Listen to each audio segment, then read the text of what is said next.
Ya, hola chicos, ¿cómo están? Buenas tardes con todos y bienvenidos a la primera temporada de Perspectivas, Bienestar Dragón de varias voces en versión Galápagos. El día de hoy tendremos nuestro e-workshop, lo vamos a llamar Ecología Política de las Violencias desde varias perspectivas, a cargo de Flavio Carrera y de Daniela Sirit. Este espacio está pensado principalmente para hablar de bienestar dragón desde varias perspectivas, aportando el crecimiento y el desarrollo de nuestros dragones y futuros dragones de la universidad. Le recordamos que Perspectivas es una iniciativa promovida por el Decanato de Estudiantes y también por el gobierno estudiantil. El día de hoy nos va a ayudar moderando Daniela Morgan. ¿Cómo estás? Hola Juanjo, ¿cómo estás? Mucho gusto. Hola Dani. ¿Nos podrías hablar un poquito más de qué es Perspectivas? Sí, Perspectivas Bienestar Dragón desde varias voces forma un proyecto de bienestar dragón y el objetivo principal es promover un espacio de conocimiento, discusión, preguntas dedicado a dragones buscando maximizar su experiencia. Muchas gracias, Dani. Le recordamos que este workshop de hoy será grabado y está sujeto al Código de Honor y Convivencia de la Universidad, por lo que cualquier conducta ofensiva seguirá el procedimiento y establecido por el mismo. Dani, porfa, ¿nos puedes dar un poquito una presentación de los moderadores Sí, de hoy? hoy les voy a presentar un poco de los invitados. Daniela Sirit es una psicóloga clínica graduada de la Pontificia Universidad Católica del Ecuador con una maestría en neurociencia por la Universidad de Sydney, Australia. Actualmente ejerce como docente en la Universidad de San Francisco de Quito y mantiene también su práctica privada. Tiene 13 años de experiencia en las áreas de comportamiento humano y el manejo adecuado de emociones. También tiene un amplio conocimiento en el trabajo terapéutico individual y grupal, en intervención de crisis de personas en situaciones de riesgo. Ha trabajado en poblaciones jóvenes, que incluye la prevención de uso de drogas, intervención en casos de violencia y el fortalecimiento de las capacidades individuales. También posee una experiencia en la elaboración de contenidos para promoción y difusión de derechos humanos. Y también tenemos con nosotros el día de hoy a Flavio Carrera. Él tiene un bachelor en Relaciones Internacionales con una concentración en Ciencia Política e Historia por la Universidad de San Francisco de Quito. También tiene un diplomado en Comunicación Política, Género y Campañas por la Universidad Camilo José Cela. Actualmente trabaja en la universidad como coordinador de proyectos, investigador y consultor en el trabajo de áreas de violencia de género, LGBTI, derechos humanos, ecología política de las violencias. Es integrante también del equipo investigativo y administrativo de universidad y en la actualidad es miembro de la Asociación de Estudios Latinoamericanos LASA. Antropólogos Iberoamericanos de Red, Interdisciplinary Research Network Latin America, and the Arab World, International Association for Political Science y Youth Observatory of Internet. Muchas gracias, Dani. Bueno, con esa breve introducción podemos dar comienzo a este talk. Flavio, Dani, este espacio es todo suyo. Buenísimo. No, más bien gracias Juanjo y Dani. Es raro ser presentado cuando normalmente he estado presentando el espacio durante estas temporadas, pero gracias por la invitación. Y más bien, Dani, no sé si quieres dar algunas palabras antes de empezarle. Muy agradecida, para mí siempre es un gran gusto compartir estos espacios, más que nada para poder dialogar y hablar sobre temas que muchas veces son muy incómodos de conversar y que son temas necesarios e importantes para también generar esos cambios a nivel social. Desde la universidad siempre hemos buscado generar espacios que nos permitan como comunidad crecer y creo que ampliarlo también para la sociedad en general es de suma importancia. Así que, Flavio, un gusto compartir este diálogo contigo. Igual, les queríamos contar cómo habíamos estructurado el espacio, Juanjo y Dani. Igual, con Dani habíamos pensado en dar una contextualización de la situación de violencia en las Islas Galápagos en base a un proyecto que nació con fondos del Galápagos Science Center y que se ha ido fortaleciendo con fondos gubernamentales. Y de ahí con Dani queremos hacer una conversación. Vamos a hablar sobre violencia estructural, sobre escenarios de violencia y cómo enfrentar desde una perspectiva de la psicología, pero también desde las ciencias sociales, es decir, la antropología, que es donde yo trabajo. Entonces, esa fue la idea con la que hemos pensado el espacio y vamos a darle inicio. Yo voy a compartir como la introducción de la investigación.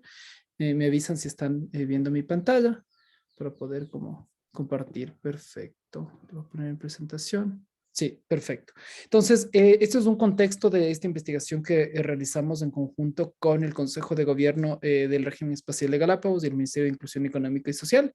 y con fondos iniciales del Galapagos Science Center de la USFQ. Entonces, el proyecto se llama Prevención de las Violencias y Fortalecimiento de los Sistemas Especializados de Protección de Derechos en la provincia de Galápagos, y fue un estudio, si ustedes quieren, comparado de la situación de violencia en las diferentes islas y cómo estos escenarios de violencia se iban permeando o iban apareciendo en los diferentes como escenarios.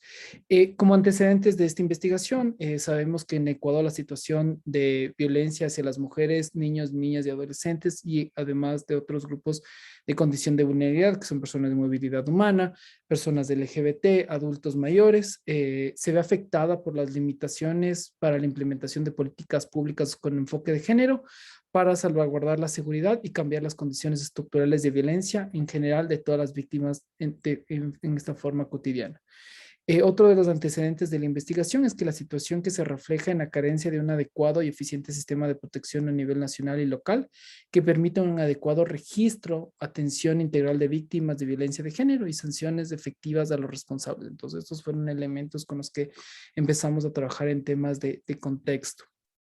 En el marco ya más local, nace de un convenio de cooperación entre el Consejo de Gobierno del Régimen Especial de Galápagos y el Centro de Transferencia y Desarrollo de Tecnologías de la USFQ, y parte con el cumplimiento de los acuerdos 2030 de la Agenda 2030, que especifican justamente el eje 7 de la vida libre de violencia y de adicciones, y esto es lo que gira el proyecto. Entonces, es un proyecto que se basa justamente en la coordinación interinstitucional entre el SEGREG, el MIS y la USFQ, para definir y promover a nivel político y técnico acciones efectivas para dar atención a los grupos vulnerables y coadyuvar el fortalecimiento de las instituciones que forman parte de este sistema de protección en las islas. Entonces, nuestro objetivo de la investigación fue siempre tener un diagnóstico de la situación de violencia, que ya vamos a ver a continuación los datos, pero también a su vez fortalecer las instituciones a nivel local, tanto público y privadas, tanto el SEGREG, el MIES y la USFQ en las islas, para poder prevenir hasta erradicar la violencia de género que están dentro de los acuerdos 2030 para el eje justo 7 de la vida libre de violencia. El objetivo del proyecto es una investigación que aborda la actual situación de vulnerabilidad en materia de violencias y busca tener una mejor definición de políticas públicas, así como de estrategias y acciones pertinentes para revertir la actual situación de violencia de las poblaciones más vulnerables en las islas.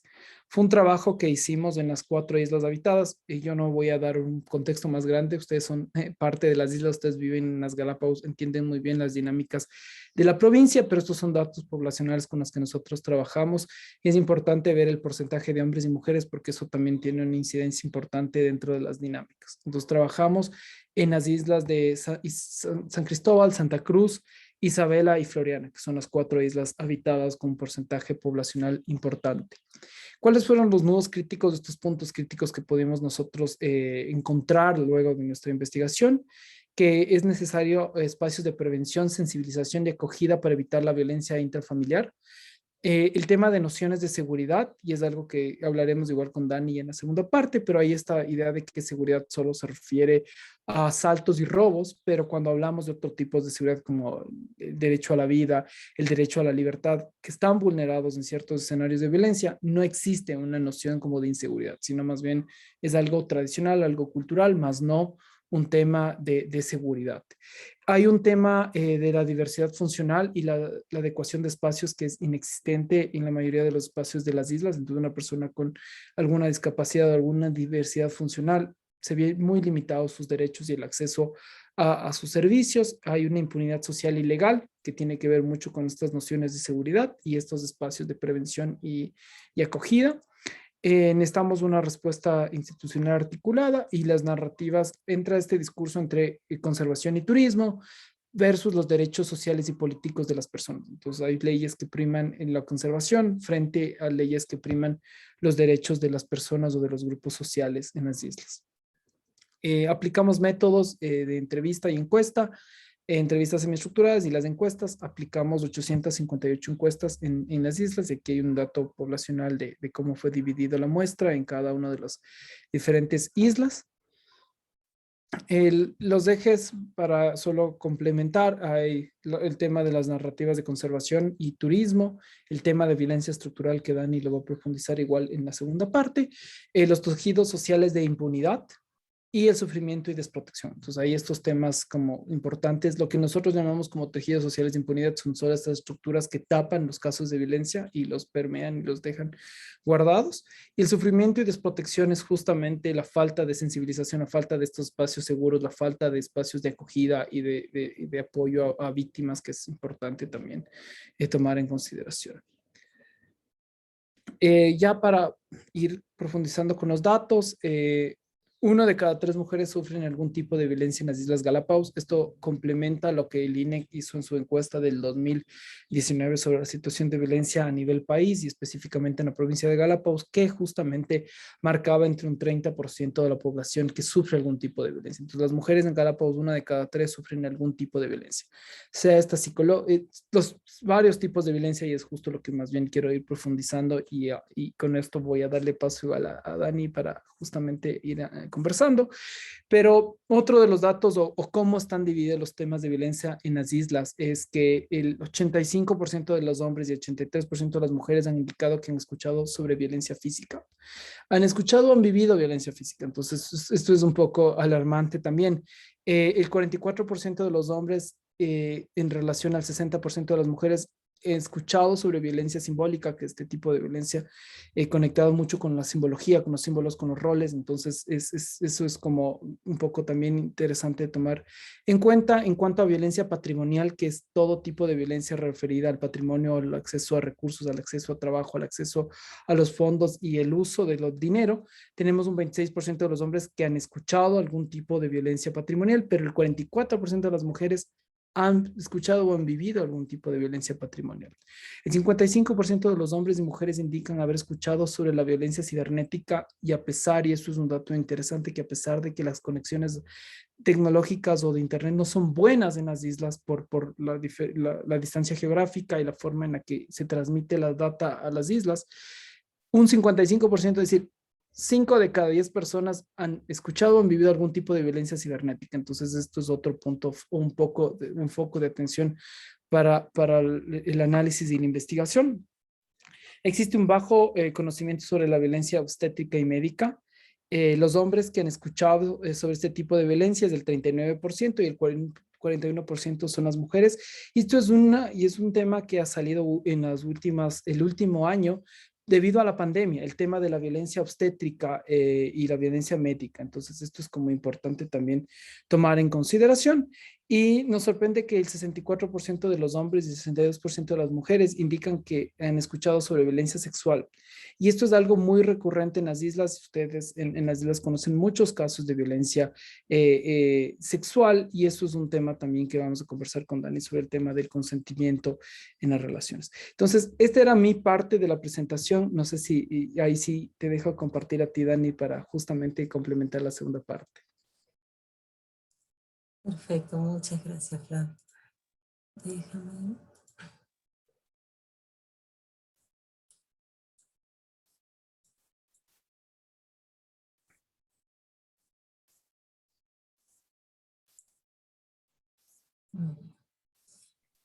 Sí, bueno, justamente con Flavio la idea que teníamos o sea, conocemos sobre todos estos datos y sobre la realidad, que si bien es una realidad común a nivel global, en los países latinoamericanos es mucho más fuerte y visible, a pesar también de que tengamos también esta violencia estructural e institucional que cubre, justo lo que mencionaba Flavio, que es muy importante, que cubre y que limita también la posibilidad de hacer algo y de enfrentar justamente todos los efectos y las consecuencias que trae a corto y largo plazo. Ahora, si nos centramos también en la realidad en particular de las islas, tenemos como esta falla que se presenta primordialmente por una incapacidad del Estado de poder cumplir primordialmente con una atención, por una prevención y por una atención inmediata en lo que son casos de violencia. Entonces, lo primero, con los datos que nos estaba mencionando Flavio, algo que es muy importante es justamente identificar todo acto de violencia y los tipos y los distintos tipos de violencia a los que nosotros nos enfrentamos, ¿no? Entonces, cuando hablamos nosotros de violencia, estamos hablando justamente de cuando a una persona se le impide la participación plena en condiciones de igualdad, ¿no? De esta manera nosotros podemos ver justamente que la violencia no se limita a estos dos tipos de violencia que son los que comúnmente nosotros traemos a nuestra mente cuando escuchamos la palabra, que es la violencia física y la violencia sexual. Sino que hablamos también de que cuando en nuestro trabajo, por ejemplo, nos limitan en nuestro actuar, cuando se nos limita también a nivel de ciudadanía, o sea, de que no podemos ejercer como ciudadanos nuestro derecho a hablar a la palabra, también podemos hablar de un proceso de violencia. En el caso, por ejemplo, de las islas, que tenemos estos altos índices de violencia específicamente hacia las mujeres, la niñez y la adolescencia, vamos nosotros ahora a identificar como estos 4 tipos de violencia específicos y más comunes o frecuentes, que justamente la idea que tenemos con, con este diálogo es el poder, a través de reconocer cuáles son las características básicas de cada uno de estos tipos de violencia, ayudarles a identificar y también generar estrategias que nos ayuden a eliminar esta violencia, ¿no? Entonces, la primera es la violencia económica. Cuando hablamos nosotros de violencia económica es justamente cuando se le impide a una persona trabajar, estudiar o incluso manejar sus recursos financieros, ¿no? En ocasiones, y esto es lo que vamos a ver y es con lo que quería relacionarlo, por este tipo de conocimiento común que hemos creado acerca de cómo se establecen las relaciones dentro de la familia y de las parejas, en muchas ocasiones pensamos que es normal o es aceptable que, por ejemplo, tu pareja maneje tus recursos económicos y que de esa manera tú no puedas tener una independencia económica. O pensar que por el bien también de la familia sea una única persona la encargada de manejar los recursos. Esto, si nosotros vemos que la persona es limitada además en que no pueda trabajar, no pueda estudiar o que incluso en ciertas ocasiones no pueda acceder a ciertos servicios por la falta de dinero, puede considerarse como una violencia económica. Cuando hablamos de violencia psicológica, que es en ocasiones una de las violencias más comunes, que al ser una de las violencias más comunes, a pesar de ser una de las violencias más comunes, tenemos una gran dificultad en poderla identificar, porque en ocasiones no nos damos cuenta de que hemos sido víctimas de una violencia psicológica, sino hasta mucho tiempo después o años de haber transcurrido esta violencia. Cuando hablamos de violencia psicológica, una de las principales características es que se induce el miedo a la persona a través de la intimidación. Una de las grandes consecuencias es que se coarta, por supuesto, el desarrollo de la persona, aislándole, se le aísla de su familia, de las amistades, etc. Y esto va generando un cambio en el autoconcepto del individuo. La violencia emocional es cuando la persona es expuesta a críticas o insultos constantes o cualquier otro tipo de abusos verbales. Algo que es importante es que en este tipo de abusos verbales la persona se ve desvalorada o minusvalorada en sus capacidades y esto socava justamente su autoestima, que trae cambios y consecuencias como a largo plazo. La violencia física, que es, como decíamos, una de las más frecuentes y más fácil de identificar, es cuando se ejerce cualquier tipo de fuerza física, sean golpes, empujones, jalones, pellizcos. Y esto es importante porque también hay ciertas conductas que nosotros podemos ver se han normalizado en las relaciones de las parejas o incluso en las relaciones con amigos, ¿no? Pero en ocasiones cuando la persona no se siente cómoda y empieza a generarse en ella un malestar por estar ante este tipo, por ejemplo, de conductas, podemos hablar justamente de una violencia, ¿no? En la violencia física también se encuentra estipulado cuando se le obliga a la persona a consumir algún tipo de droga o de sustancia y también cuando se le niega asistencia médica en el caso de que la necesite.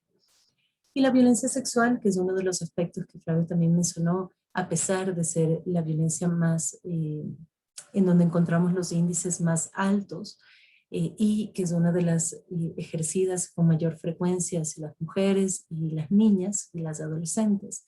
Es uno de los términos muy importantes es entender que al hablar de violencia sexual, cuando la persona es obligada a mantener relaciones sexuales, o sea, se le obliga a mantener relaciones sexuales o cuando el acto se realiza sin el consentimiento de esta persona.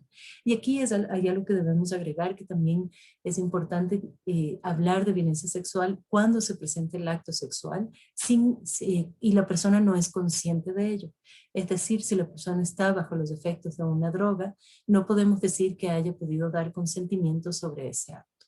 Algo que también es muy común y es importante tener en cuenta es que en ocasiones, por la normalización que se ha dado de ciertas conductas en ciertas situaciones o en ciertos eventos, como puede ser en una discoteca o en una fiesta, si una persona acepta, por ejemplo, salir con alguien más o vamos a decir como vacilar con alguien, no significa que esté aceptando una relación sexual.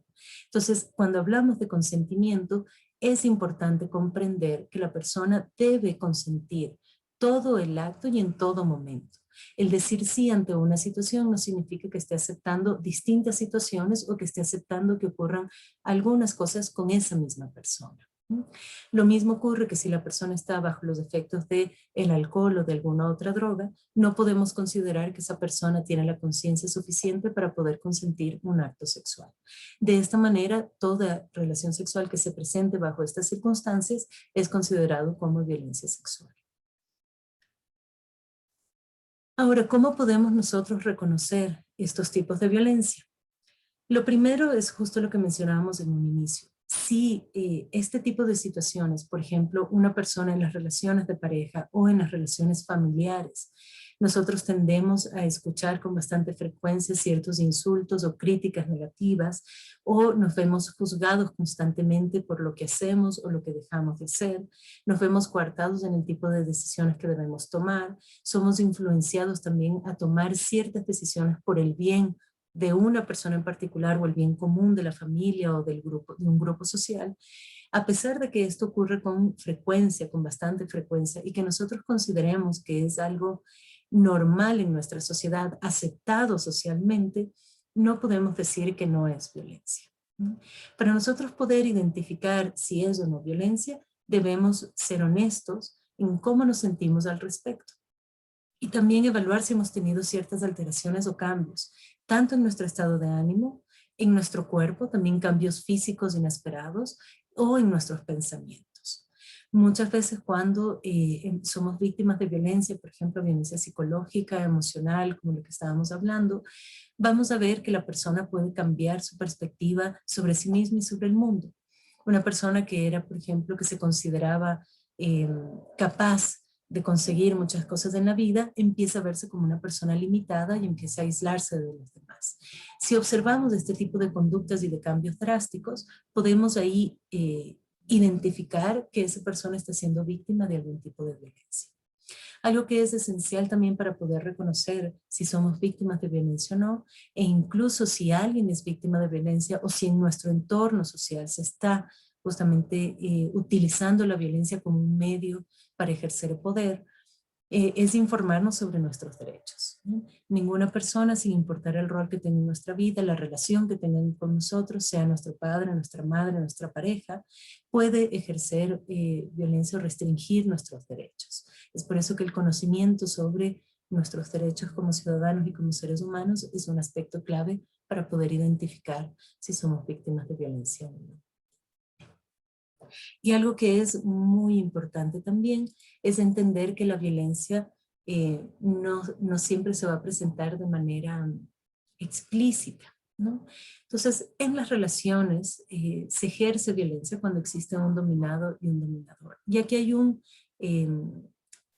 término muy importante que es justamente el de la violencia simbólica. Cuando nosotros hablamos de la violencia simbólica, y a partir de aquí es donde surge esta violencia estructural con la que empezamos este diálogo, es cuando no existe o cuando hay una falta de conciencia sobre el poder que ejerce una persona sobre la otra. Las relaciones sociales muchas veces se basan justamente o se sostienen en una relación de poder, relaciones jerárquicas, ¿no? Pensar que hay una persona que puede decir o hacer o tomar ciertas decisiones sobre nuestra vida por el hecho de que cumple un rol en particular en la relación que tenemos. Puede ser a nivel laboral, puede ser a nivel de relaciones de pareja, puede ser también a nivel familiar. En todas estas relaciones, a pesar de que no debe existir una jerarquía, por la forma en que se han constituido nuestras sociedades, existe. Y es a partir de esta organización jerárquica que es mucho más fácil que haya un dominador y un dominado. La violencia simbólica se reproduce de esta manera sistemáticamente y de manera encubierta. Es mucho más difícil nosotros poder identificar, por eso uno de los elementos claves es la falta de conciencia sobre ella, y se sostiene además en estas relaciones asimétricas, jerárquicas y en la institucionalización del sometimiento. Para finalizar, algo que es muy importante es justamente el poder ser consciente de quiénes somos. Algo que es clave y que también es muy común encontrar en las víctimas de violencia es que constantemente nos juzgamos a nosotros mismos y buscamos, colocamos toda esa responsabilidad de lo que estamos viviendo en nosotros. Es decir, nos señalamos como culpables de aquello que vivimos y eso nos hace dudar constantemente y nos hace cuestionarnos constantemente. Para poder justamente salir de este entorno de violencia, es necesario buscar personas que realmente nos puedan ayudar a sostenernos, sin dudar de quiénes realmente somos, reconociendo quiénes hemos sido y cuáles han sido las metas que nos hemos propuesto y incluso las capacidades que tenemos para conseguir esas metas.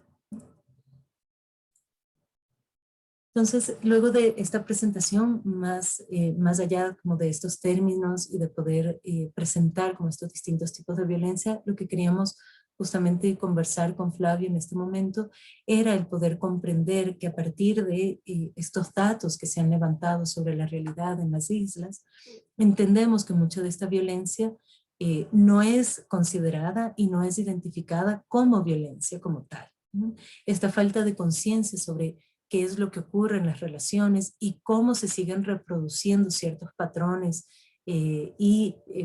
patrones conductuales, podemos decir, violentos, sin que sean identificados de esa manera a través, por ejemplo, de los medios, la forma o los métodos de crianza que se ejercen de padres hacia hijos o de cuidadores hacia hijos, de las relaciones de pareja, por ejemplo, que son fundamentalmente machistas, no podemos nombrarlo de otra manera, sino a partir de esto, y también de considerar que las propias familias sostienen también muchas veces patrones violentos al mediar, por ejemplo, o influir en las decisiones que deben tomar las personas menores dentro de la familia, sean hijos, sean nietos, sean sobrinos. Y esto es uno de los elementos que debemos empezar a cambiar para justamente eliminar y erradicar la violencia por completo, no solo en las islas, sino en nuestra sociedad como ecuatorianos. Perfecto, Dani, gracias por complementar la presentación. Yo vamos a lo que habíamos pensado para esta tercera parte de la presentación era, yo quería preguntarte si los datos que yo presenté son datos como concretos de los escenarios de violencia, pero si lo aterrizamos a una acción concreta, ¿cómo podemos identificar que una relación se está convirtiendo en una relación violenta? Es decir, una relación de pareja, una relación con un empleador o una relación con tu familia. Es decir, ¿cuál es este indicador que dice esto no es normal? Por más que ha sido siempre en mi casa normal, esto no está bien, este tipo de acciones. Yo creo que uno de los aspectos claves es el que seamos capaces de tomar decisiones por nosotros mismos, ¿no? Entonces, si nos dirigimos, por ejemplo, en el entorno familiar o de pareja, si nosotros no podemos salir a visitar a una amiga, por ejemplo, o decidir que al día siguiente puedo almorzar con la familia, si en esas simples decisiones cotidianas me veo yo, por ejemplo, llamada a tener que pedir una autorización a otra persona, en este caso mi pareja, o tengo temor a poder decir o hacer ciertas cosas por la reacción de mi pareja, esa ya es una pequeña como alerta para decir aquí hay algo que no está bien, ¿no? Que no es normal. En el caso del trabajo es igual. Si yo, por ejemplo, tengo un rol dentro de del área laboral en que yo me desenvuelva y en ese rol que yo tengo no puedo tomar ciertas decisiones con independencia, también debo cuestionarme si lo que se está ejerciendo ahí es una relación de violencia o una relación jerárquica de poder, ¿no? En donde una persona se ve dominada por la otra, ¿no? Lo que es clave también en estos elementos es cuestionarnos cómo nos sentimos, ¿no? Entonces, si yo, por ejemplo, me siento limitada en mi relación de pareja y en algún momento me cuestiono, me pregunto cómo era o cómo habría actuado yo en esta situación hace algunos años atrás, y me doy cuenta que ante esa situación yo habría actuado de una forma distinta, entonces tal vez ahí puedo indagar un poco más sobre qué tipo de relación tengo. de los elementos claves es ver cambios en la conducta en la persona con la que yo me estoy relacionando. Muchas veces estas situaciones, por ejemplo, de violencia, empiezan con ciertos patrones conductuales que no son tan extraños, ¿no? Puede ser que en una discusión la persona grite o me insulte y que yo entienda que fue por el ámbito de la discusión, ¿no? Y que diga, bueno, lo justifique de esa manera. Fue porque estábamos discutiendo, fue en el calor del momento, etc. Pero esto empieza a escalar. Es decir, la siguiente discusión la persona ya no únicamente grita, sino que se exalta a tal punto de poder golpear una pared, ¿no? Y la tercera discusión que tenemos y empieza a amenazar. No es necesario esperar a que las cosas escalen hasta este punto que yo tenga que sentir miedo y me siento intimidada como para no decir algo, sino que la primera vez que yo siento que hay algo que está ocurriendo y que no lo comprendo, debo compartirlo con alguna persona que me permita justamente cuestionar esa situación, ¿no? Salir del entorno también que sostiene ese tipo de relaciones. Muchas veces, si es en una relación de pareja, yo busco, por ejemplo, a mi padre, a mi madre, para que me ayuden a ver si esto es algo correcto o no. Y en ocasiones los propios padres también por el miedo a ciertas situaciones sociales, como el miedo al que dirán, las personas no pueden enterarse de que esto está pasando dentro de casa, o no puedes divorciarte, tienes que quedarte con esa pareja, terminan apoyando y sosteniendo una relación violenta. Entonces es por eso que es importante que si no tenemos apoyos de personas externas, busquemos también apoyo profesional. Perfecto, Dani. Yo voy a, no sé si Juanjo les parece, nos mandaron una pregunta a la Dani y a mí, entonces te voy a compartir, Dani, para que tal vez le empieces respondiendo tú. En el caso de personas vulnerables, ya sea por edad, género, clase social, etnia, que no puede expresar con libertad sus sentimientos o deseos. ¿Qué se puede hacer en estos escenarios? Eso es una pregunta bastante compleja porque, claro, aquí cuando hablamos de personas vulnerables también, bueno, y esto es importante, lo voy a mencionar aquí porque hace poco tuve la oportunidad de conversar con una gran profesional que decía que debemos pensar también que son personas que han sido vulneradas, ¿no? No es que son vulnerables como tal, sino que a nivel social se ejerce poder sobre ellas y es por eso que terminan en esa situación de vulnerabilidad, ¿no? Entonces, si nosotros entendemos esto, que son las personas que también tienen un mayor riesgo de ser víctimas de violencia, debemos incluir también, por ejemplo, a las personas que tienen alguna discapacidad o capacidades distintas, especiales, y también personas como niñas y adolescencia que no pueden, nos indica aquí Viviana, no pueden expresar con libertad sus sentimientos o que en ocasiones no tienen la capacidad cognitiva para poder comprender lo que está ocurriendo. En esos casos, y esto es algo de lo más complejo, lo primordial es buscar a un adulto que pueda justamente, digamos, actuar como mediador en esa situación. Y aquí voy a mencionar dos cosas importantes. Si no existe un adulto como tal, una figura tal vez que pueda en ese momento servir como protector o que pueda también transmitir lo que está ocurriendo de manera correcta, se puede también considerar a la comunidad como el responsable de sostener a esas personas.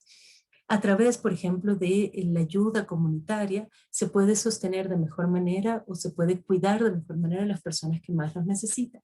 Entonces, si entendemos, por ejemplo, que un padre o una madre, por el hecho de ser papá o mamá, o cualquier persona que esté actuando como cuidador en una familia, no tiene, por tener ese rol, no tiene derecho a ejercer violencia física o utilizar el castigo físico como medio de crianza hacia esos niños, si entendemos eso como sociedad, esta comunidad es capaz de limitar ese accionar del padre para cuidar del niño o de la niña. Cuando entendemos que un niño y una niña no van a poder, por su capacidad, o sea, porque se encuentran en maduración, no van a poder comprender con claridad qué es lo que está ocurriendo, ni tampoco entender que están siendo víctimas de una violencia, ¿no? Y aquí voy a mencionar lo que decíamos hace un momento, también hablamos de la violencia emocional. Si los padres, por ejemplo, constantemente están criticando, señalando a esos niños, a una persona, por ejemplo, que tiene discapacidad y decir que no es que constantemente repetirle de lo que no es capaz, o colocarle, por ejemplo, enfrentarle a situaciones que sabe van a limitarla constantemente, esto es un tipo de violencia. Entonces, si como sociedad o como comunidad nosotros no somos capaces de señalar esa violencia como tal, no somos capaces de nombrarla como es, vamos a encontrar justamente que estamos también nosotros violando, restringiendo esos derechos de las personas. Entonces, yo creo que ahí con la pregunta que nos trae Viviana, lo más importante es que como sociedad nosotros podamos señalar y nombrar las cosas tal y como se presentan. Sí, no solo para complementar lo que dice Dani, algo que fue evidente en investigación fue la normalización de la violencia como algo normal, es decir, todo se va conectando directamente como es que así somos, es que así es nuestra cultura, es que así nos enseñaron. Entonces, esto es importante, creo que desde nosotros en este espacio es justamente desnaturalizar todo tipo de violencia. Fue muy evidente que el castigo físico es una de las formas de violencia e inicia en el castigo físico cuando eran niños, pero eso se traslada a otros escenarios y ahí Dani obviamente me complementará en temas de educación y cómo se va replicando eso en términos también psicológicos, pero si alguien vive en un sistema donde el sistema educativo es violento, donde la familia es violenta, donde las relaciones con otros compañeros se ejercen bajo la violencia, al grito, al insulto, a la pelea, es muy normalizado que en una relación de pareja o en escenarios donde podemos perder los estribos, lleguemos a escenarios de violencia en un solo momento. Entonces, es un escalamiento completo y ahí sí es muy, muy importante tomar en cuenta y desnaturalizar los tipos de violencia en el ámbito familiar, en el ámbito laboral, en el ámbito educativo,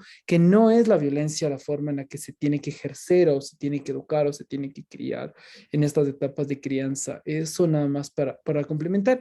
Y es algo que fue evidente en investigación y que nos sigue saliendo conforme seguimos trabajando en las islas, es pensar que violencia o escenarios violentos o inseguros son los escenarios conectados con el asalto o el robo. Entonces, si ustedes venden de términos de seguridad, de asalto y robo, estamos viviendo en una sociedad muy segura en las islas. Pero en términos de acceso a derechos, libertades y seguridad física integral de cada una de las personas que cohabitan este espacio, no existe. Es decir, no existe. Es decir, no existe esa verdadera Exacto. libertad, no existe esa verdadera protección que justamente es lo que justamente habla Dani. Entonces, creo que sí es importante desnaturalizar la violencia en todos los entornos, familiar, social, y ahí sí, Dani, te dejo. Sí, y incluso Flavio, ahorita con lo que mencionas, ¿no? Algo que es bastante triste, ¿no? Es que comúnmente nosotros cuando pensamos, por ejemplo, también en violencia, incluso refiriéndonos a la violencia sexual, nos imaginamos que esto nos puede ocurrir en un callejón oscuro con un desconocido, ¿no? Alguien que nos quiera hacer daño. Y no es así. La realidad nos muestra que la mayoría de los casos de violencia, por no decir todos, la violencia sexual se ejerce dentro del hogar, en los entornos familiares o con personas conocidas. Muchas veces se da también en las relaciones de amistad, etcétera, cuando debe ser justamente estas amistades y la familia lo que sean una red de apoyo para la persona, lo que sean nuestras redes de apoyo. Ahora, si nosotros comprendemos que la violencia surge, como nos decían también ahora nuestros compañeros aquí en el chat, que nos decían, puede iniciar, o sea, se va naturalizando desde el entorno familiar, también se puede dar a la inversa. Es decir, la familia puede estar reproduciendo aquellas nociones o aquellos patrones que nosotros consideramos como normales o lo que debe ser desde la sociedad. Entonces, y es lo que nos decía de la violencia simbólica, este tipo de relaciones jerárquicas desde en donde se piensa que las personas cumplimos ciertos roles, se van complementando también y van generando un sentido común a través de cómo nos comunicamos.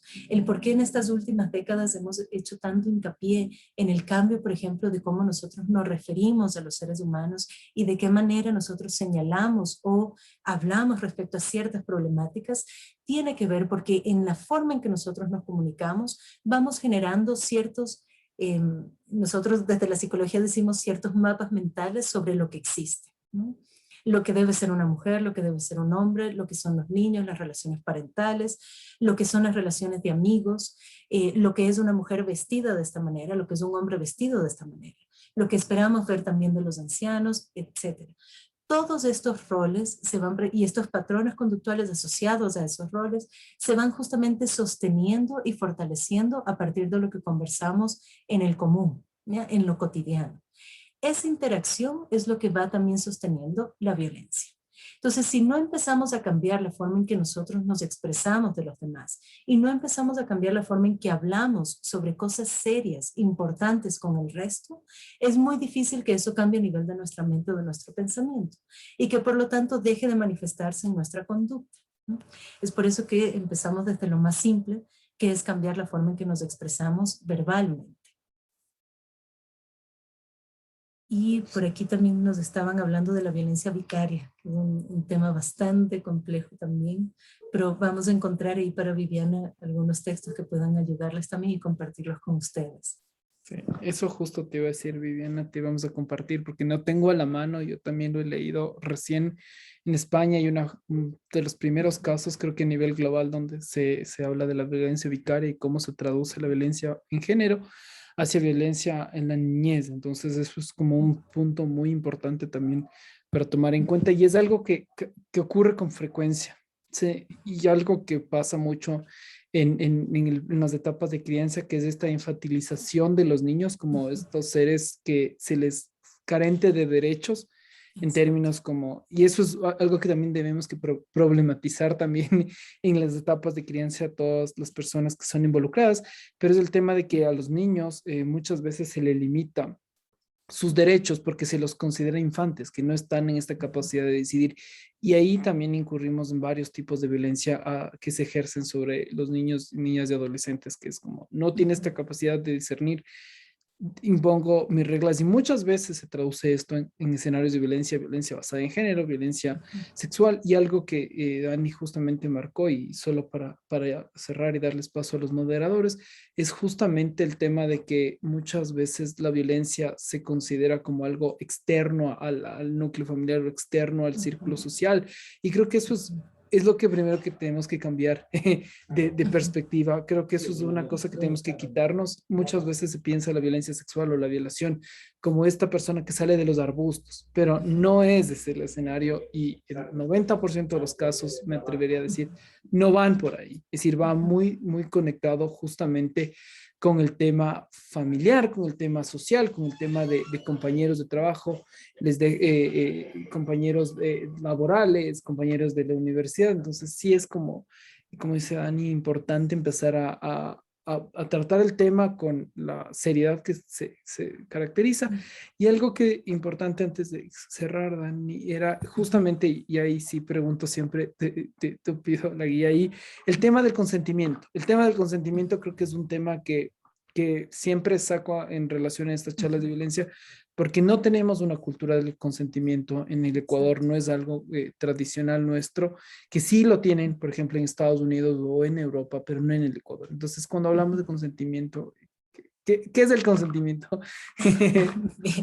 Lo primero que siempre se menciona cuando hablamos de consentimiento es, y es una frase que escuchamos constantemente, ¿no? No es no y sí es sí, ¿no? Entonces, lo importante de entender esta frase es que cuando se dice que sí o se acepta ante alguna situación, debemos estar, por un lado, con plena conciencia, y por el otro, estamos aceptando aquello que se nos pregunta, que se nos presenta en ese momento. Entonces, yo siempre coloco este ejemplo porque es uno de los más comunes que vemos en las juventudes hoy en día, ¿no? Entonces, si yo salgo, por ejemplo, a una fiesta, a una reunión, que ahora algunos estamos limitados, pero otros todavía siguen haciendo estas fiestas de forma clandestina. Entonces, si vamos a esta fiesta, a una discoteca, a una reunión, ¿no? Y yo tengo esta intención, por ejemplo, de vacilar con alguien, ¿no? Puedo yo tener esa intención, pero no significa que esté abierta a cualquier otra cosa que la persona quiera proponer. Puede ser que en ese momento, por ejemplo, yo bailando con esta persona, etcétera, pueda aceptar un beso, terminar besándome con esta persona. Eso no significa que yo esté aceptando la relación sexual. Y el problema está aquí, que si se presenta, por ejemplo, esta situación, vamos a decir, entre un hombre y una mujer, una mujer y una mujer, un hombre y un hombre, ¿ya? Independientemente del tipo de relación que estemos hablando, comúnmente en estos roles nosotros pensamos, puedo yo pensar como mujer, que si yo besé a este hombre y este hombre ahora quiere tener una relación sexual conmigo, es porque yo induje o acepté algo que no debía aceptar en un inicio, ¿no? Porque justamente lo que hablábamos antes, estos roles que están, que damos alrededor de quienes somos. Entonces, las mujeres, por ejemplo, debemos tener esa claridad desde el inicio. Yo no puedo aceptar besar a un hombre sino porque puedo estar calentándolo o insinuando que quiero algo más. Y en el caso del hombre se da de la misma manera. Pensar que porque una mujer, por ejemplo, está aceptando algo o está vestida de cierta forma, es porque está abierta a aceptar todo lo que ese hombre quiere. ¿Qué es importante a nivel del consentimiento? Que también debemos, cuando hablamos, por ejemplo, de plena conciencia, significa que la persona puede estar percibiendo todo lo que ocurre a su alrededor a través de sus sentidos. Si nuestros sentidos están alterados, sea por el alcohol o por alguna otra sustancia, o sea también por algún estado anímico en particular, la persona está realmente deprimida, por ejemplo, o en un estado, por ejemplo, de euforia que sale de su control, esta persona no tiene la capacidad de percibir correctamente las claves del entorno. Y por lo tanto, algo que ya piensa, por ejemplo, que está ocurriendo, puede ser que nos esté dando de esa manera. Y es así como podemos cometer estos errores de, por un lado, aceptar algo que no hemos querido aceptar, o que la persona esté asumiendo que el otro está aceptando algo, porque también ocurre desde el otro lado. Si estamos, por ejemplo, dos mujeres borrachas y en ese, por ejemplo, en ese estado, por ejemplo, de ebriedad, una piensa que la otra le está coqueteando. Y empieza justamente como a tratar de conseguir algo más con esa persona. Lo que vemos no es únicamente sobre, o sea, el consentimiento no cae únicamente sobre la persona en que puede aceptar o no un acto, en este caso un acto sexual, sino también en la otra persona que no es capaz de entender si esa persona está aceptando o no ese acto sexual. Entonces, la importancia de tener plena conciencia, el momento de que se consiente, es una relación sexual, por ejemplo, o una relación en particular, debemos considerarlo porque justamente nuestros sentidos se ven alterados y no somos capaces de comprender con claridad lo que ocurre, ¿no? Algo que pasa y que lo hemos conversado algunas veces con Flavio, porque es uno de los temas creo que nos apasiona para poder generar estos cambios a nivel social, es el hecho de que también tenemos como nosotros como comunidad tenemos una obligación y una responsabilidad. Entonces, si yo estoy viendo que una amiga, por ejemplo, está vacilando con alguna persona, no puedo asumir por el hecho de que está vacilando o de que el chico sea guapo o la chica sea guapa, asumir que ella está aceptando eso.